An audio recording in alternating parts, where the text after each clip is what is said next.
Now moving on to testing of the C7 myotome, we will test the elbow extension for this myotome.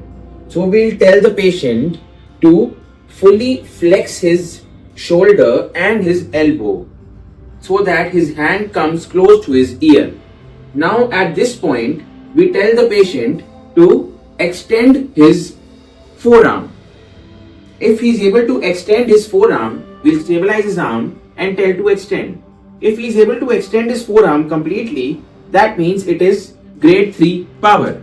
And now we tell the patient to flex the elbow to 45 degrees and then we apply some force against which the patient has to extend his forearm. Against moderate resistance is if he is able to extend, that is grade 4 power. And if it's against maximum resistance he is able to extend, that means the patient is having grade 5 power. But if the patient is not able to extend his elbow, that is grade 3 power, normally on his own, so we'll move on to if he is able to do against gravity. So we'll tell the patient to keep his arm on his body, his arm is adducted and internally rotated, and his elbow is flexed to 45 degrees. Now we tell the patient to extend his forearm. If he is able to extend the forearm in this position, that is gravity is eliminated, that means the power is grade 2.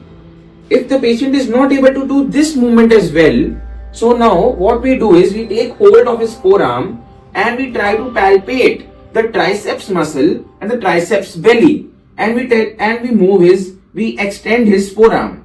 If we are able to palpate the contraction of the triceps, that means that grade 1 power is there.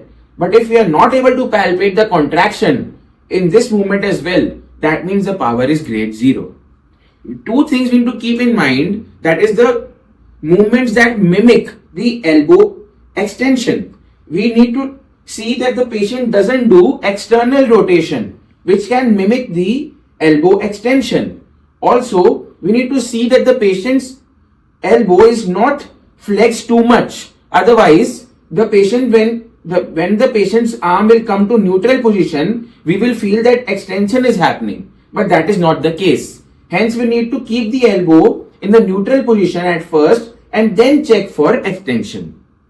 Thank you.